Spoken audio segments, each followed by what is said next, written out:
So today we are going to complete the whole chapter of index number. एक ही दिन के अंदर पूरा का पूरा चैप्टर हम रिपीट करने जा रहे हैं। ये चैप्टर आपने पहले से सीखा हुआ, तो थोड़ा सा तेज चलेंगे। पहला ग्रुप है इंडेक्स नंबर में फिक्स बेस इंडेक्स नंबर। अब फिक्स बेस हो कि चेन बेस्ड हो, दोनों में प्राइस होती है। प्राइस का होता है ऊपर भी प्राइस और नीचे भी प्राइस, ये भी प्राइस और ये भी प्राइस। अब दोनों प्राइस को अलग करने के लिए उनको निशान देना पड़ता है। तो एक को देना है 0 और एक को देना है 1। तो 0 और 1, पहले 0 आता है बाद में 1 आता है। तो यहां पर आप लोग फिक्स बेस का फॉर्मूला पढ़ेंगे पेज नंबर 7 पर।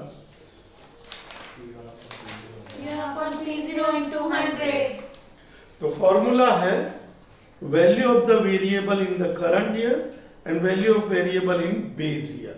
तो बेस ईयर की वैल्यू और करंट ईयर की वैल्यू, दोनों में से पहले कौन सा ईयर होता है? Base year. तो बेस ईयर को 0 मानेंगे और करंट ईयर को 1 मानेंगे। ध्यान रखना, ये जो फॉर्मूला है ये फिक्स बेस हो कि चेन बेस हो, साइन में सेम रहेगा, वर्ड में बदलेगा। तो ध्यान रखना, फिक्स बेस का याद रखना। थामेंगे अगर हाथ तो फिर हाथ न छोड़ेंगे। एक बार जिसे ईयर मान लिया फिर उसको फिक्स को बदलते नहीं है, वही सबके नीचे रहता है। यहाँ पे एग्जाम्पल 1 में देखिए किसको मानना है, लिखा हुआ है 2005 का प्राइस बोलो 1650। तो P0 हो गया 1650। अब आप आंसर में देख लो, सबके अपॉन में 1650। तो P1 बदलता रहेगा। हर ईयर के प्राइस को करंट ईयर बोलते हैं, लेकिन base year same to same रहेगा। एग्जांपल 3, यहां पर बेस ईयर किसे मानना है? अंडरलाइन करो एवरेज। अब एवरेज आप जानते हो, 2 साल हो तो दोनों को जोड़ के सम ऑफ 2 एंड डिवाइडेड बाय 2। 3 साल हो तो सम ऑफ 3 डिवाइडेड बाय 3। तो यहाँ तीनों की प्राइस देख लीजिए, आंसर में तीनों को प्लस करके 3 से डिवाइड किया होगा, ये आ गया P0। अब याद रखना, फिक्स बेस में 3 तरह से क्वेश्चन पूछा जाता है। अगर कुछ ना कहा हो तो पहले साल को ही बेस ईयर मानना है। अगर कहा हो, जैसे एग्जांपल 1 में था कि इसको बेस ईयर मानो, तो P0 उसको लेना। और अगर कहा हो एवरेज तो उनकी एवरेज। यहां पर ये पहला पूरा हुआ। दूसरे पे चलते हैं, चेन बेस, पेज नंबर 10 पर। चेन बेस का फॉर्मूला साइन में सेम है, आप देखिए P1 अपॉन P0 इंटू 100, लेकिन वर्ड बदल गए। अब वर्ड पढ़ेंगे आप लोग ध्यान से। Value of the variable of current year upon value of the variable of preceding year into 100। तो आप ये गौर करें कि पिछला फॉर्मूला जो फिक्स का था और ये फॉर्मूला, दोनों में कहाँ चेंज आ रहा है? अपॉन में, उसमें बेस ईयर है, हाँ, इसमें प्रीसीडिंग है। तो ये ध्यान रखना है, पहली बात कि प्रीसीडिंग को P0 लेना। दूसरी बात, आपको एक नंबर का 1 मार्क्स का हो, 2 मार्क्स का हो, 3 मार्क्स का हो, कोई भी क्वेश्चन हो, फॉर्मूला तो लिख ही देने का। अगर फिक्स बेस है तो फॉर्मूला लिखो, चेन बेस है तो फॉर्मूला लिखो। तो अपने हर वर्ष के अपॉन में पिछले साल का प्राइस रखना है। प्रॉब्लम यह है कि पहले साल में क्या, उसका तो पिछला साल होता ही नहीं है। तो पहले साल का आंसर लिख देंगे 100 और फिर हर एक के अपॉन में पिछले साल को लिखते जाएंगे। एग्जाम्पल 5। अब एग्जाम्पल 5 के अंदर पहला पूछा है फिक्स बेस, कौन सा ईयर मानना है? 8। पलट के देखेंगे 2008 का प्राइस क्या है? 230। तो देखिए सबके अपॉन में 230, ये हुआ फिक्स बेस। इसके बाद दूसरा क्वेश्चन बोला है चेन बेस। चेन बेस तो आप जानते हो, फिर से बता दूं, पहले साल में 100 और हर एक के अपॉन में पिछले साल का प्राइस रखते जाना है। एक और क्वेश्चन पूछा इसने तीसरा, अंडरलाइन करो एवरेज 2010 एंड 11, तो दोनों साल को प्लस करके 2 से डिवाइड करेंगे, कितना आएगा 240, तो सबके अपॉन में 240। यहां पर ये सिंपल सवाल पूरे हुए, फिक्स बेस और चेन बेस। अब आते हैं एग्जांपल 2। एग्जांपल 2 के अंदर क्या फर्क है, सबसे पहले आप ये चेक करिए, क्योंकि ये एग्जांपल की प्रैक्टिस कम होने के कारण अगर अचानक ये क्वेश्चन आ जाए तो बच्चे गलती कर सकते हैं। आप देखिए अभी तक के जो हमने एग्जांपल देखे उसमें ढेर सारे ईयर्स थे, यहाँ पे 2 ही ईयर्स है और वस्तुएं ढेर सारी है। आपको क्या करना है, हर एक कॉमोडिटी का इंडेक्स नंबर निकालना है। ये बुक ने किया वैसे नहीं करना है, P1 अपॉन P0 साथ में इंटू 100 भी करते जाने का, और फिर इसको टोटल करने में आएगा 667.95।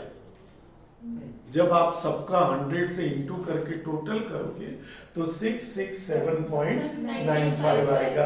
अब कितनी आइटम थी वो गिनो,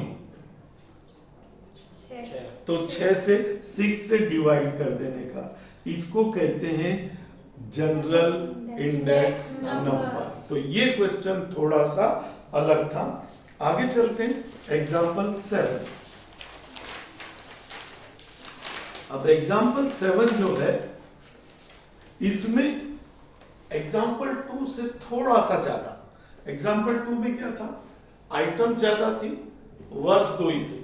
एग्जाम्पल 2 के पहले के जो क्वेश्चन थे उसमें सिर्फ वर्ष ज्यादा थे, आइटम एक ही थी। अब जो आ रहा है आइटम भी ज्यादा, ईयर्स भी ज्यादा। ऐसे क्वेश्चन में एक बात ध्यान रखना है, क्वेश्चन ऐसे ना करके ऐसे करना है, यानी कि वो जो ईयर्स है उसमें पहला है मर्डर, तो समझो कि मर्डर एक क्वेश्चन है। अब 2 में से एक मेथड होगी, कौन सी मेथड है, फिक्स है कि चेन है, फिक्स है। फिक्स है तो इसमें किसको मानना है, ऐसा लिखा है 2010 का क्या है, 129। तो आप देखिए मर्डर में सब के नीचे 129। अब उसी में दूसरा क्वेश्चन वायलेंस, वायलेंस में सब के अपॉन में 48, फिर रॉबरी में रॉबरी में 830 और 2890। इस तरह से ये बन गया, पूरा क्वेश्चन हो गया। लेकिन एक साल का तो एक ही इंडेक्स होना चाहिए, यहाँ तो ज्यादा आ गए, तो क्या करने का, जो अपने एग्जाम्पल 2 में देखा था, कितनी आइटम है इसमें, 4, तो चारों को प्लस करके और 4 से डिवाइड कर दो, इस तरह से ये बनेगा क्वेश्चन। अगला एग्जाम्पल है एग्जाम्पल 6। एग्जाम्पल 6 में भी वही बात है। अब इसमें इसने जनरल इंडेक्स तो बोला ही है, लेकिन दोनों मेथड है, फिक्स बेस भी और चेन बेस भी। फिक्स बेस को अभी सीखा था, फिर से सीख लेते। ईयर्स भी जाता है, आइटम भी जाता है, ऐसे करने के बजाय ऐसे करना है। वर्ष ऊपर लिखना है, पहले आइटम पकड़ना है व्हीट फ्लोर। अब व्हीट फ्लोर एक क्वेश्चन है, किसको मानना है, कुछ लिखा है इसमें, 11 का प्राइस क्या है 40। आप देखिए आंसर में सबके अपॉन में 40। इसी तरह से बाजरी में सब में 20, ऐसे करके निकालना है। कितनी आइटम थी 3, तो एक एक साल के 3 इंडेक्स आ गए। इंडेक्स तो एक ही होना चाहिए, ये तो 3 आ गए, क्या करेंगे, सबको प्लस करके 3 से डिवाइड, ये हमने फिक्स बेस में भी सीखा था। अब आते हैं chain base index number. Chain base index number के अंदर वही तरीका है जो आगे सीखा था, बस मेरी एक्शन याद रखना, जब भी वर्ष भी ज्यादा हो, आइटम भी ज्यादा हो, ऐसे करने के बजाय ऐसे करना है। और चेन बेस का रूल वही कि पहले साल का आंसर 100 और हर एक के अपॉन में प्रीसीडिंग ईयर लिख देना है, यानी कि 46 अपॉन 40, 50 अपॉन 46, समझ गए। तो हर एक के अपॉन में पिछले साल को रखते जाना है, और उसके बाद जैसे आपने व्हीट फ्लोर का देखा, बाजरी का देखा, ऐसे 3 बार ये सॉल्व होगा।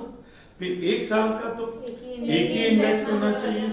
ये तो 3 आ रहे हैं जनरल इंडेक्स के लिए, तीनों को प्लस करके 3 से डिवाइड, यहाँ पर 1.1 कंप्लीट हुआ। आगे बढ़ते हैं। अब आते हैं पेज नंबर 16 पर। इसको बोलते हैं कन्वर्जन।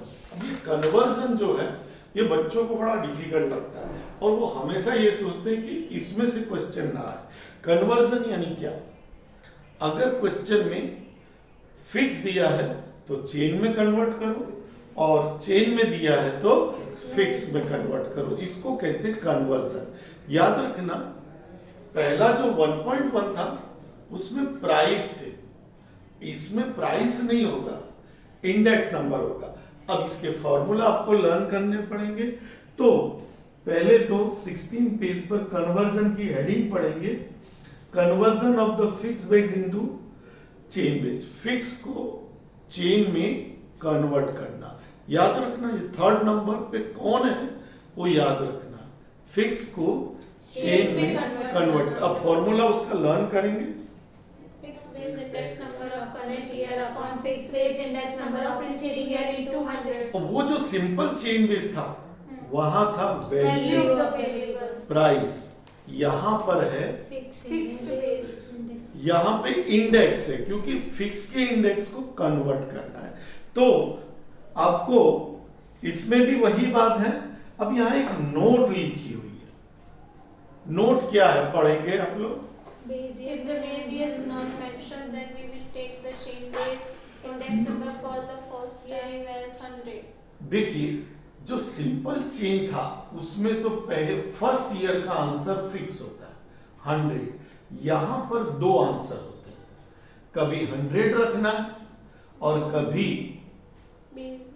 जो क्वेश्चन में दिया है वही का वही रखना है। तो क्या लिखिए नोट, अगर note mention base year mention नहीं है तो क्या करेंगे, तो 100 लेंगे। अब आपको क्या करना है कि सर इसको रटना पड़ेगा? नहीं, ऐसे जो पॉइंट्स होते हैं उनको सिर्फ एग्जाम के दिन 1 दिन पहले देख लेने का कि फिक्स को चेन में कन्वर्ट करते समय अगर क्वेश्चन में बेस ईयर मेंशन ना हो तो फर्स्ट ईयर 100 लेना। बाकी रूल वो सिंपल चेन वाला ही है, करंट ईयर ऊपर, फिक्स का और प्रीसीडिंग का नीचे। प्रीसीडिंग का कौन सा, Fixed base. प्रीसीडिंग का कौन सा वो बताओ। ऊपर भी फिक्स बेस, नीचे भी फिक्स बेस। अब इसमें मैंने फोर्स क्यों दिया, क्योंकि जो अगला आ रहा है ना उसमें अलग अलग है, इसलिए ध्यान रखना। तो 132 के अपॉन में 96 के अपॉन में 144, समझ गए? तो ये तो वही है, खाली झंझट क्या है पहले साल। अब तुम बोलोगे सर मेंशन का पता नहीं चला। यहाँ क्वेश्चन में ढूंढिए हेडिंग में, कहीं कोई मेंशन नहीं है कि बेस ईयर किसे लेना है। तो जब मेंशन ना हो तो पहला आंसर आ गया 100। तो इस तरह से ये एक एग्जाम्पल हुआ। अब एग्जाम्पल 9 देखेंगे। यहां पर भी आपको साफ साफ लिखा है इंडेक्स। अब ये नहीं लिखा है कि ये कौन सा इंडेक्स, सिर्फ लिखा है कि इंडेक्स नंबर दिए हुए और चेन में बदलना है। अब चेन में बदलना है तो जो दिए होंगे वो फिक्स के ही होंगे। अब इसमें आप अंडरलाइन करो बेस ईयर 2007-8 लिखा हुआ है, इसको कहते हैं मेंशन। और जब मेंशन हो तो आंसर में पहला साल का आंसर वही आएगा जो क्वेश्चन में होगा। तो क्वेश्चन में क्या है 126, तो पहले साल का आंसर 120 और बाकी सब प्रोसीजर वही। करंट ईयर ऊपर रखना है न्यूमरेटर में और डिनोमिनेटर में प्रीसीडिंग रखना है। यहाँ पे ये तीसरा पूरा हुआ। चौथा आते हैं पेज नंबर 17 पे, नीचे conversion of chain base to fix base. अब चेन को फिक्स में कन्वर्ट करना है। चेन को फिक्स में कन्वर्ट करना है। अब इसका जो फॉर्मूला आप देखिए, अभी तक के तीनों फॉर्मूला में इंटू 100, इसमें डिवाइडेड बाय 100। और फॉर्मूला पे गौर करना, करंट ईयर का तो जो दिया है वो लिया जाता है। क्या चेन दिया है तो करंट का तो चेन लेना, फिक्स का प्रीसीडिंग लेना है। आपको एग्जांपल देखना है 10। यहां पर चेन बेज इंडेक्स नंबर है और उसको फिक्स में कन्वर्ट करना है। अब आपको इसमें देखो कोई नोट नहीं है, यानी कि वो झंझट नहीं है। जो पहला साल है वो वही का वही रख देना है, कोई नोट नहीं। नोट सिर्फ तीसरे में थी। तीसरे की हेडिंग क्या थी? Fix to chain. तो एक बार मैं चारों फिर से बोलता हूं। पहला था फिक्स, दूसरा था चेन, तीसरा था फिक्स से चेन और चौथा चेन टू फिक्स। अब इसके अंदर नोट की झंझट नहीं है, पर दूसरी एक झंझट है। जैसे 2010 और 11 में आई है, अगर मैं बोलूं करंट ईयर का चेन बेस तो क्या होगा? 115.57 और प्रीवियस का फिक्स बेस क्या होगा? 155.48। अब यहाँ पे जो बिलो एवरेज बच्चे वो मिस्टेक करते हैं। ये जो क्वेश्चन में दिया हुआ है ये चेन है, तो एक यहां से लेना और इनटू प्रीवियस का फिक्स यहां से, तो एक यो लेना है और एक ऊपर से लेना है। और इसके अंदर कोई नोट नहीं है। यहां पर एक 1.2 कंप्लीट हो गया, तो दो ग्रुप कंप्लीट हुए। अब हम चलते हैं तीसरे ग्रुप की तरफ। तीसरा ग्रुप जो है वो है लास्ट ईयर, पासे और फीसर। लास्ट ईयर का फॉर्मूला है sigma P1Q0 upon sigma P0Q0 into 100। पासे का sigma P1Q1 upon divide by sigma P0Q1 into 100। और फीसर के दो फॉर्मूला। लास्ट ईयर का फॉर्मूला लर्न करने की टेक्निक बता देता हूं। आपको ये ध्यान रखना है कि लास्ट ईयर हो या पासे हो, आपको PQ तो लिख ही देना है, इंटू 100 ये तो आएगा ही आएगा। आपको याद रखना है लास्ट ईयर की टेक्निक है 1000 और पासे की टेक्निक आप देख के खुद बोल दीजिए क्या होगी? 1101 अब फीसर के दो फॉर्मूला। फीसर के दो फॉर्मूला क्यों है? जब लास्ट पे पासे के साथ फीसर ढूंढना है तो ऊपर वाला स्मॉल फॉर्मूला, जब अकेला फॉर्मूला ढूंढना है फीसर तो बड़ा वाला फॉर्मूला देखना है। और याद रखना कुछ बच्चे वो जो छोटा फॉर्मूला है उसमें भूल से इंटू 100 कर देते हैं। छोटा फॉर्मूला में इसमें 100 आ चुका है, लास्ट पेयर में पासे में भी आ चुका होगा, तो फीसर में 100 नहीं आएगा। लेकिन जब अकेला फीसर होगा तो बाहर 100 रखना है। याद रखना ये जो तीसरा ग्रुप है लास्ट पेयर पासे फीसर का, इसमें से ही अगर 10 टाइम एग्जाम हो तो 7 टाइम इसी में से 5 मार्क्स का बड़ा क्वेश्चन आता है। अब इसमें 3 टाइप के क्वेश्चन होते हैं। अब आप पहचानोगे कैसे कि ये दूसरे ग्रुप में से आया? कैसे पहचानो? नहीं मालूम। जब 4 कॉलम दिए हो क्वेश्चन में 1 2 3 4 तो समझ जाना कि दूसरा ग्रुप है। और 3 ही टाइप के क्वेश्चन होते हैं। तो पहला देखते हैं सिंपल क्वेश्चन, उसका नाम अपने ने सिंपल रखा है, एग्जाम्पल 12। अब एग्जाम्पल 12 निकालिए आप लोग।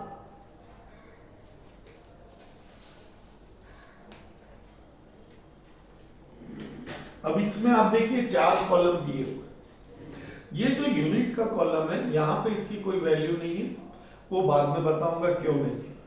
अब आपको मैं ये बताना रह गया था कि आपको मैंने P1 और P0 तो समझा दिया, Q1 Q0 समझाना बाकी था। तो वही है, क्वांटिटी को कहते हैं Q और Q। तो जो बेस ईयर की क्वांटिटी होगी वो 0 और जो करंट ईयर की क्वांटिटी होगी वो 1। तो यहां पर आपको वो ध्यान रखना है साइन का। जैसे आपको मैं इंग्लिश बोलूंगा, आपको साइन बोलना है। जैसे बेस ईयर की प्राइस, P0, करंट ईयर की प्राइस, P1, बेस ईयर की क्वांटिटी Q0, और बेस ईयर की करंट ईयर की क्वांटिटी। तो ये आपको साइन चारों याद रखने हैं, क्योंकि वो साइन आना जरूरी है, तभी तो आप ये फॉर्मूला लगा सकते हो। अब आपको ये एग्जाम्पल 12 में देखना है, 2 साल दिख रहे हैं, कौन कौन से?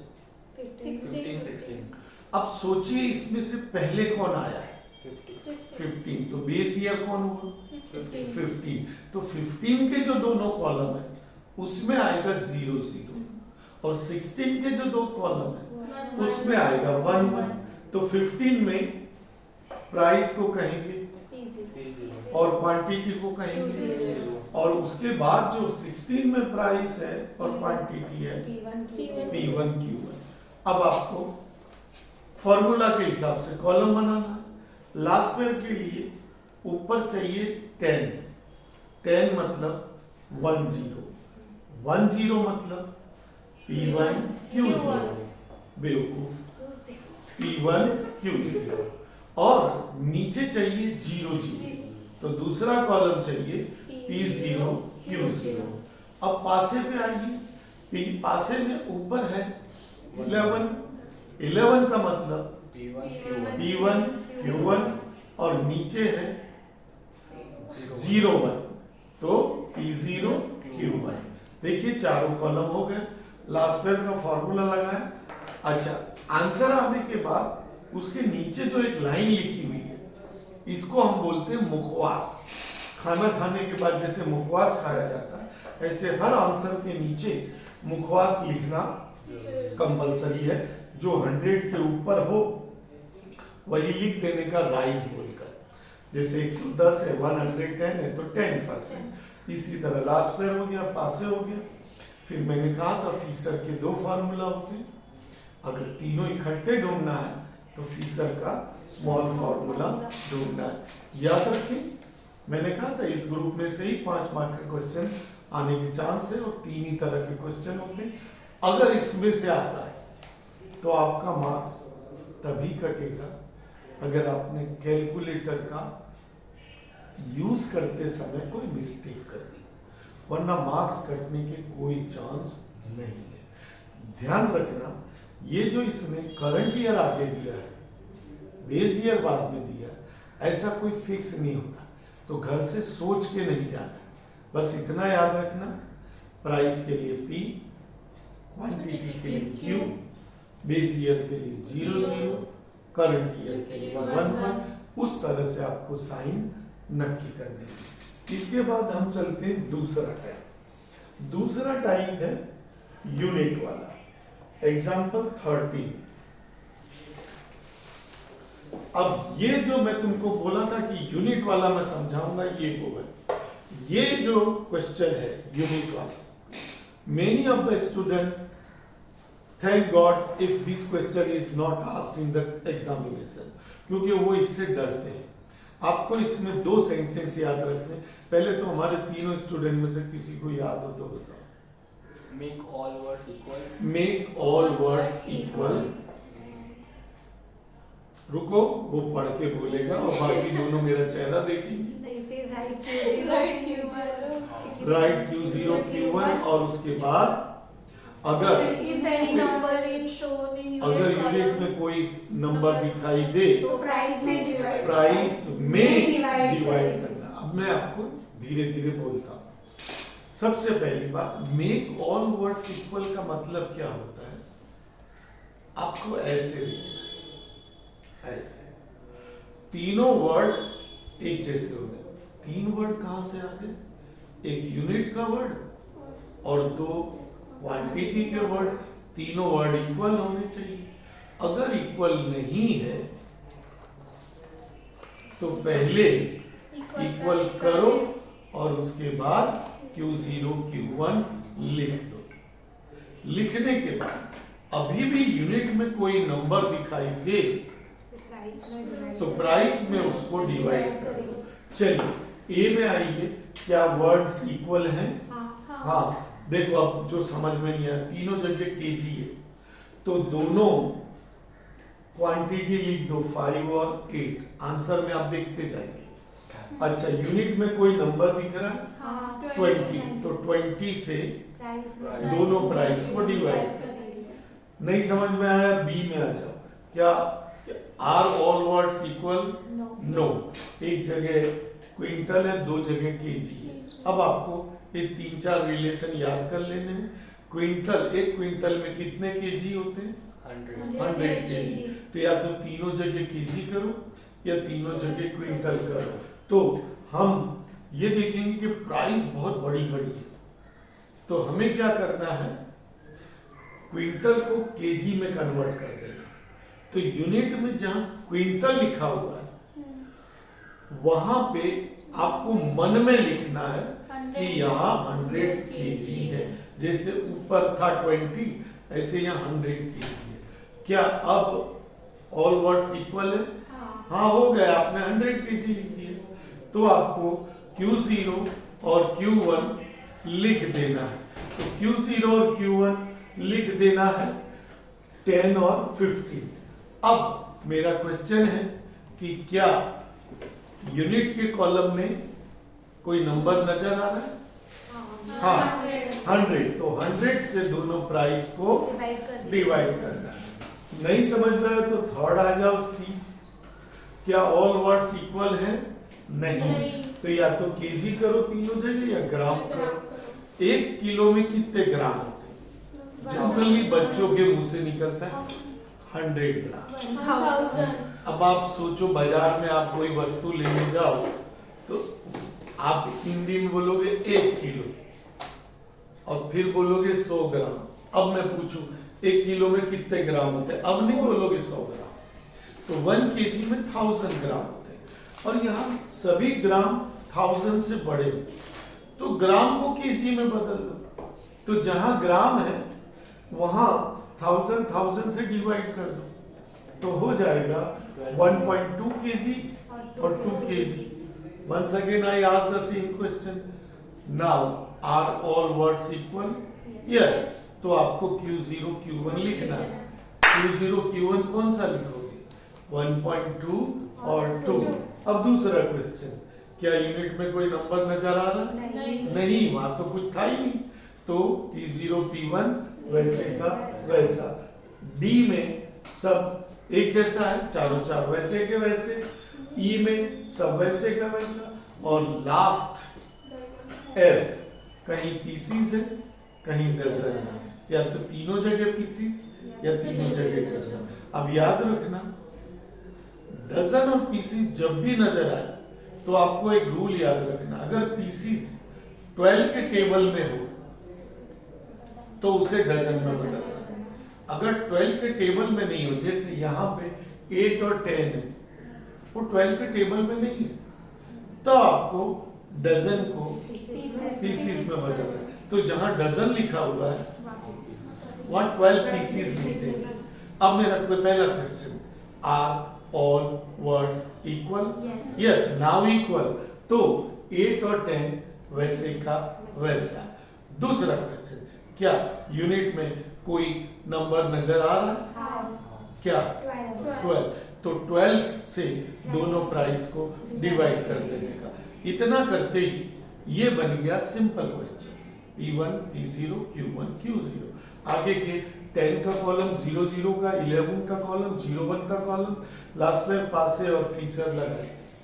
याद रखना, ये यूनिट वाला कॉलम का जो मैंने क्वेश्चन समझाया, थोड़ा मैं तेज इसलिए चला रहा हूँ, एक ही दिन में मुझे पूरा चैप्टर खत्म करना है, इसके लिए तेज चला रहा हूँ। आपको बेनिफिट ये है कि are watching this video on YouTube, तो आप इसको रिवाइंड करके फिर से देख सकते हैं, स्लो करके भी देख सकते हैं। ध्यान रखना 80% स्टूडेंट्स यूनिट वाले क्वेश्चन से या तो डरते हैं या गलती करते हैं।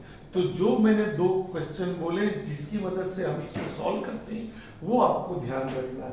और इसका तीसरा और लास्ट क्वेश्चन है टोटल एक्सपेंडिचर वाला, एग्जाम्पल 15। अब ये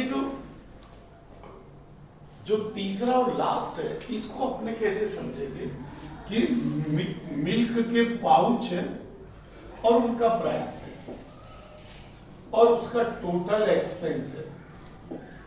मान लीजिए कोई फैमिली है, रोज के 5 मिल्क के पाउच परचेज करता है और एक पाउच की प्राइस है 30 रुपीज, तो टोटल एक्सपेंडिचर कितना होगा 150। अब ये जो तीसरा ग्रुप है इसको आप मेरे ध्यान से सुनेंगे। ये यूनिट जितना डिफिकल्ट तो नहीं है लेकिन बच्चों को कंफ्यूज करता है। ये तीसरे ग्रुप में क्या करते हैं, ये हमेशा देंगे इन दोनों में से कोई एक दिया होगा दूसरा मिसिंग होगा। मान लीजिए आपको क्वांटिटी दी है, प्राइस मिसिंग है, क्या करने का, इसमें इसको डिवाइड करके प्राइस निकाल। मान लीजिए प्राइस दी है, क्वांटिटी नहीं दी है, ध्यान रखना ये दोनों दिया होगा, ये मिसिंग, ये दोनों दिया होगा, ये मिसिंग। कहने का मतलब 2 बार होगा, एक बार करंट ईयर में ऐसा होगा, एक बार बेस ईयर में होगा। आपको क्या करना है, डिवाइड करके दूसरे को ढूंढ लेना है। तुम कहोगे सर अभी भी क्लियर समझ में नहीं आया। मैं आपको बता दूं 2 ही तरह के क्वेश्चन होते हैं, ये मिसिंग होगा, ये दिया होगा, ये दिया होगा, ये मिसिंग होगा। तो उसमें करना क्या है, तो दोनों क्वेश्चन आप में समझेंगे। एग्जांपल 15 देखो बेस ईयर करंट ईयर तो लिखा हुआ है, कंजम्पशन का मतलब क्यों लिखा हुआ है, बाजू में प्राइस के बजाय टोटल एक्सपेंडिचर। बस आपको समझना है दूसरे ग्रुप का थर्ड टाइप यानी टोटल एक्सपेंडिचर दिया है। अब आपको ये सोचना है कि मैंने क्या कहा, इसमें 2 ही टाइप के क्वेश्चन होते हैं। कौन से 2 टाइप, पी दिया होगा क्यू गायब, क्यू दिया होगा पी गायब। ये कौन दिया कौन गायब, क्वांटिटी दी है और प्राइस गायब। अब ध्यान रखना जो बेस ईयर वाला होगा वहां 0 और जो करंट ईयर होगा वहां 1, और दोनों का जो इनटू होता है ये इसको बोलते हैं PQ, दोनों का इनटू बोलते हैं PQ। अगर बेस ईयर का है P0 Q0, अगर करंट ईयर का है P1 Q1, तो ये दिया हुआ। अब यहां पे आपको करना क्या है, ये जो टोटल एक्सपेंडिचर है इसमें क्वांटिटी डिवाइड करो। बाजू के पेज पे देखो हर एक में क्वांटिटी डिवाइड की P0 आ गया और करंट ईयर में क्वांटिटी डिवाइड की P1 आ गया, बस हो गया। अब आपके पास चारों कॉलम हो गए। अब वही सिंपल बन गया क्वेश्चन। 10 का कॉलम, 0 0 का, 11 का, 0 1 का, और इसमें मैंने अभी बोला था अकेला फीसर पूछा होगा तो बड़ा वाला फॉर्मूला आपको लगाना पड़ेगा, तो बड़ा वाला फॉर्मूला और नीचे मुखवास। ध्यान रहे 10 में से 7 टाइम आउट ऑफ 10 7 टाइम इसी ग्रुप में से आता है। और मैंने पहले ही कहा कि कैसे पता चलेगा कि इस ग्रुप में से है, जब भी 4 कॉलम दिए हो समझना सेकंड ग्रुप है। अब हम चलते हैं थर्ड ग्रुप की तरफ। थर्ड ग्रुप का नाम है लिविंग इंडेक्स नंबर और इसके 2 मेथड है। पेज नंबर 32 पर एक है फैमिली बजट मेथड और एक है टोटल एक्सपेंडिचर मेथड। तो उसके अंदर फैमिली बजट मेथड का फॉर्मूला है पेज नंबर 32 पे दिख रहा है, क्या है formula? Sigma I W upon sigma I W upon sigma W. अब आपको जो आई और डब्ल्यू के अलग अलग नाम है, कॉमन दो नाम तो आप जानते ही। आई का एक कॉमन नाम है इंडेक्स नंबर और डब्ल्यू का है वेट। इसके अलावा दो तीन नाम बुक में और दिए हैं, वो भी आप लिख लेना। जैसे यहां पर sigma I W upon sigma W example 17। अब एग्जाम्पल 17 इसमें क्या है? आई भी दिया है, डब्ल्यू भी दिया है। तो तीसरा कॉलम बनाएंगे आई डब्ल्यू, और आई डब्ल्यू बनाने के बाद फॉर्मूला के हिसाब से सिग्मा डब्ल्यू होगा 100, सिग्मा आई डब्ल्यू है, और फिर आंसर आ गया। इसे कहते हैं दोनों दिए, आई भी दिया है, डब्ल्यू भी दिया है। आगे बढ़ते हैं एग्जाम्पल 20।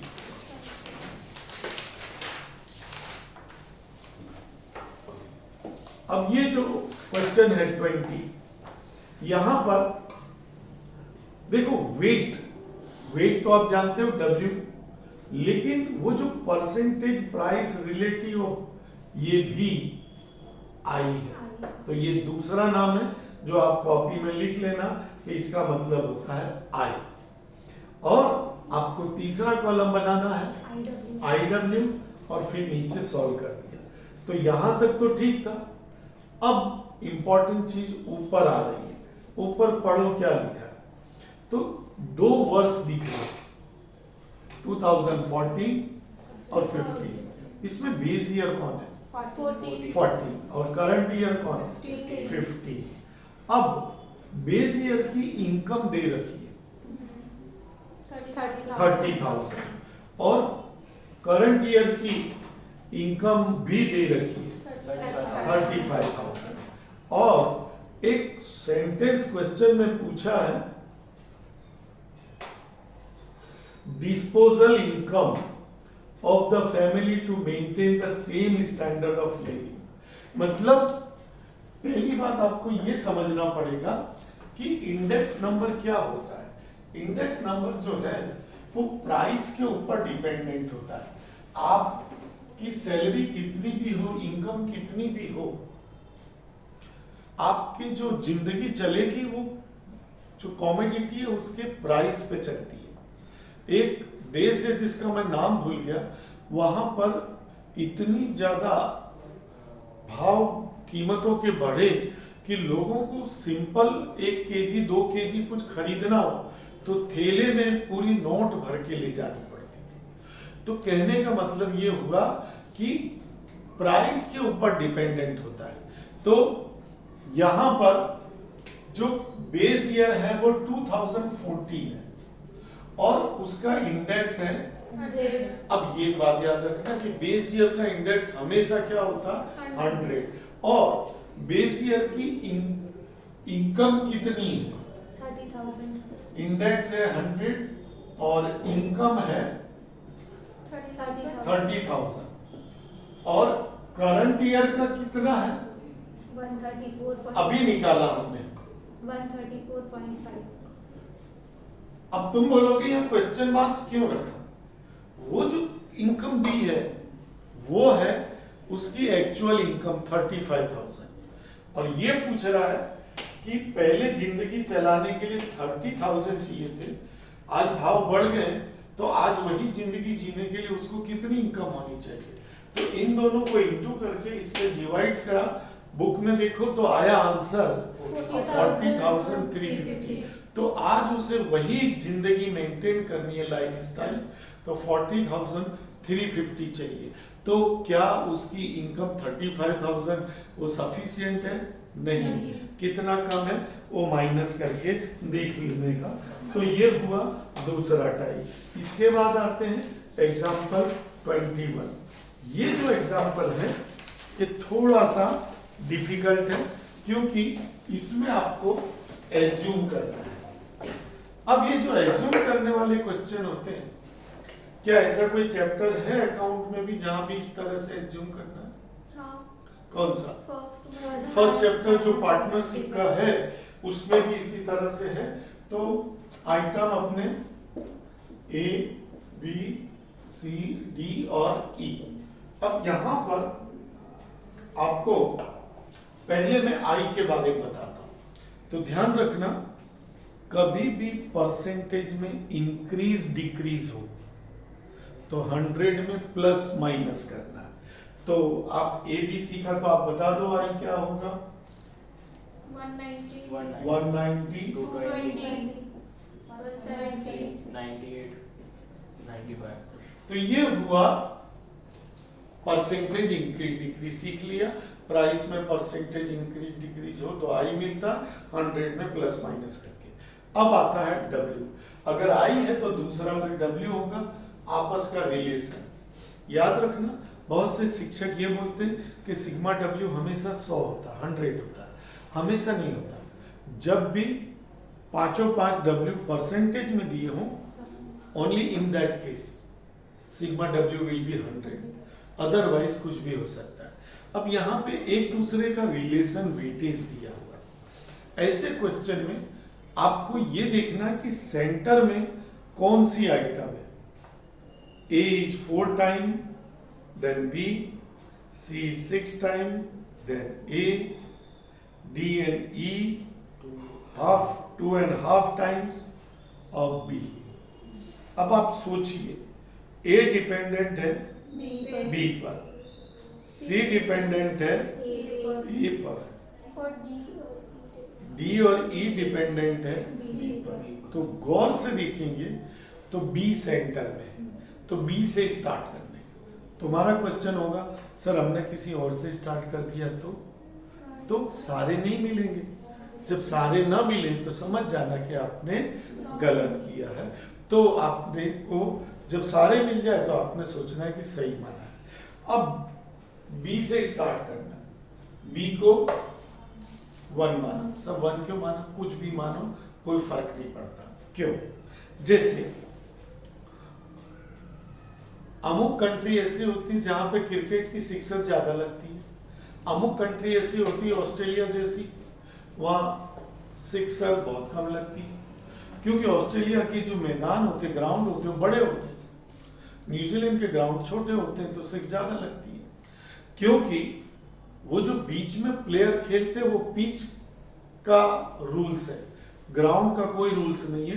वो बड़ा भी हो सकता है, छोटा भी हो सकता है। तो जब आपका आपस का रिलेशन है तो जो भी रिलेशन है आप एक को जो मानोगे उसी पे आधारित दूसरे होंगे, तो कुछ भी मान सकते हैं।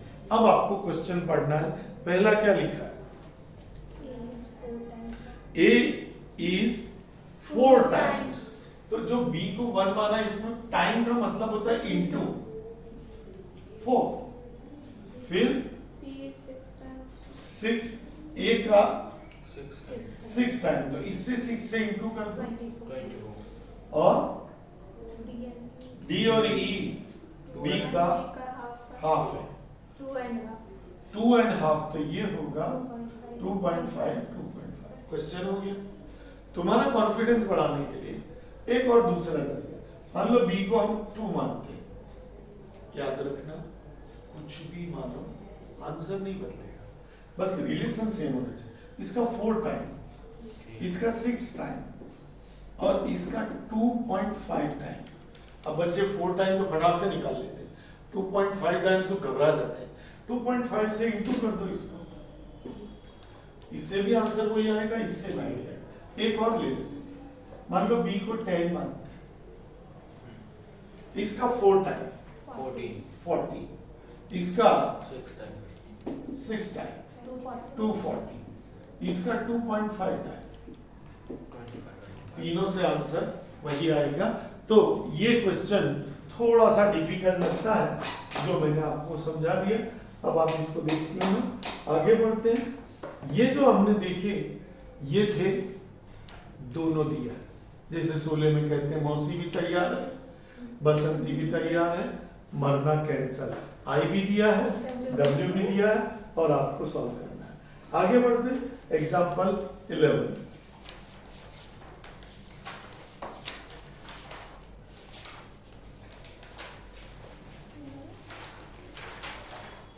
यहां पे आपको वेट दिखाई दे रहा है। वेट का मतलब क्या होता है? W दिया हुआ है। 40, 20. सांबा कालिया तो कहता था कि 2 है, ये दूसरा कहाँ है? 21. दूसरा का मतलब होता है प्राइस नहीं दिया है। प्राइस के बदले सॉरी आई नहीं दिया, आई के बदले प्राइस दे दिया। तो यहां पर आपको आई का फॉर्मूला लगाने का जो हमने स्टार्टिंग में सीखा था, क्या फॉर्मूला था? P1 upon P0 into 100. जैसे कि ए में आ जाइए, P1 क्या है P1 200. और P0 क्या है? 160. तो आप पलट के देखेंगे ये आई ढूंढ लिया।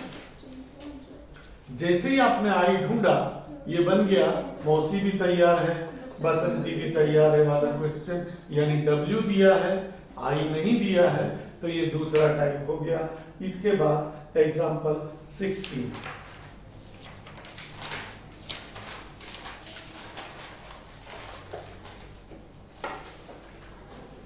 ये जो एग्जांपल है ये दिखने में बहुत ही डरावना एग्जांपल है, इसलिए इसको निशान लगा दो, एग्जाम के दिन देख के जाना, क्योंकि एकदम सिंपल है लेकिन कुछ अजीब एज ग्रुप और वगैरह सब लिखा है तो बच्चे डर जाते हैं। एज ग्रुप से अपने कोई मतलब नहीं है, वहां पे जो 2 डेथ दे रखी है उसको मानेंगे P0 P1 और जो पॉपुलेशन है वो हो गई W। बस तो एग्जाम के दिन आप देख लोगे, फिर आगे सब वैसे का वैसे ही करना है, P1 अपन P0 into 100 करके। तो ये हो गया। आगे बढ़ते हैं, इसके बाद 1.4 पे आइए। 1.4 का 5 और 1.4 का जो 5 है इसमें अंडरलाइन करो, टोटल एक्सपेंडिचर से भी ढूंढना है और फैमिली बजट मेथड से भी ढूंढना है। अभी तक हमने सीखा था फैमिली बजट मेथड, उसी को फिर आगे तो चला लेते हैं। अब फैमिली बजट मेथड के लिए हमारे पास 2 चीजें चाहिए, आई भी चाहिए, डब्ल्यू भी चाहिए। हमने पहला टाइप देखा, आई भी दिया है, डब्ल्यू भी दिया है। दूसरा टाइप देखा, डब्ल्यू दिया था, आई नहीं दिया। तीसरा टाइप, सुबह से ना एक आलू बिका है, न बिका है आधा आंधा, न आई दिया है न डब्ल्यू दिया है। आई ढूंढना तो अभी बताया था तुमको, E1 upon P0। जैसे सारी का बोलो क्या होगा? 400 upon 300 into 100. 400 upon 300 into 400 divided 300 into 100। तो इजी है, आई तो हो गया। अब डब्ल्यू का क्या करें? तो डब्ल्यू का फॉर्मूला आपको लर्न करना पड़ेगा।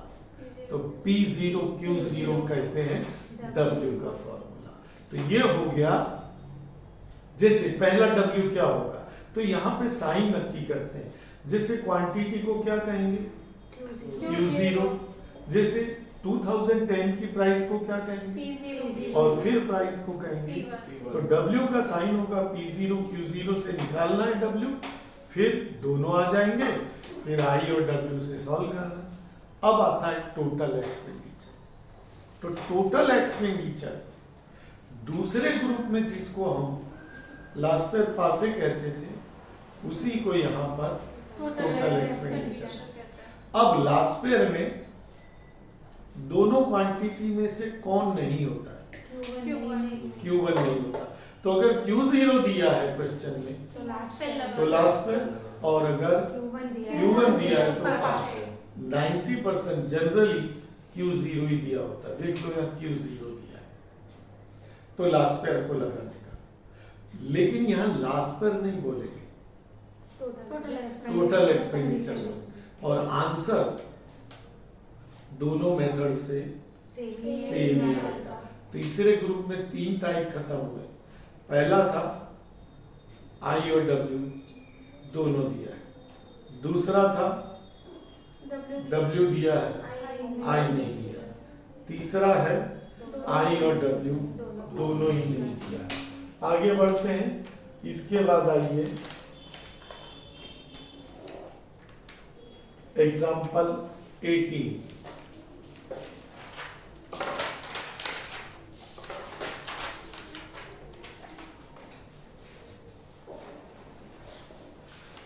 18 भी तीसरा ग्रुप है, क्योंकि वही टोटल एक्सपेंडिचर और फैमिली बजट बोला है, तो समझ लो तीसरा ग्रुप है।